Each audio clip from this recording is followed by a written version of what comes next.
വാഹനാപകടത്തിൽ യുവാവിന് ദാരുണാന്ത്യം. കുന്നിക്കോട് വിളക്കുടിക്ക് സമീപമായിരുന്നു അപകടം.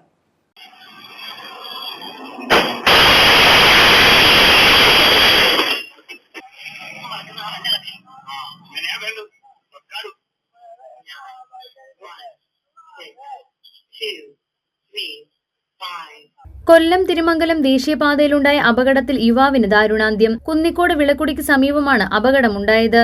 സമീപത്തെ പാഴ്സൽ സർവീസ് സ്ഥാപനത്തിലെ ജീവനക്കാരനായ കാവൽപുര സ്വദേശി അഖിലാണ് മരിച്ചത്. രണ്ടുപേരുടെ നില ഗുരുതരമാണ്. കഴിഞ്ഞ ദിവസം രാത്രി 11:30യോടെയായിരുന്നു അപകടം.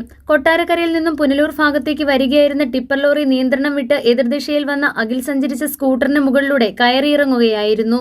സമീപത്തെ വൈദ്യുത പോസ്റ്റിൽ ഇടിച്ചാണ് ലോറി നിന്നത്. മുന്നിൽ സഞ്ചരിച്ച മറ്റൊരു സ്കൂട്ടറിൽ ഇടിച്ച ശേഷമാണ് ലോറി അഖിലിനെ ഇടിച്ചിട്ടത്. അഖിൽ സഞ്ചരിച്ചിരുന്ന ഇരുചക്ര വാഹനം പൂർണ്ണമായും തകർന്നിട്ടുണ്ട്. പരിക്കേറ്റ അഖിലിനെ പുനലൂർ താലൂക്ക് ആശുപത്രിയിൽ എത്തിച്ചപ്പോഴാണ് മരണം സംഭവിച്ചത്. മറ്റൊരു ബൈക്കിൽ സഞ്ചരിച്ചിരുന്ന രണ്ടുപേരെ ഗുരുതര പരിക്കുകളോടെ തിരുവനന്തപുരം മെഡിക്കൽ കോളേജ് ആശുപത്രിയിൽ പ്രവേശിപ്പിച്ചു.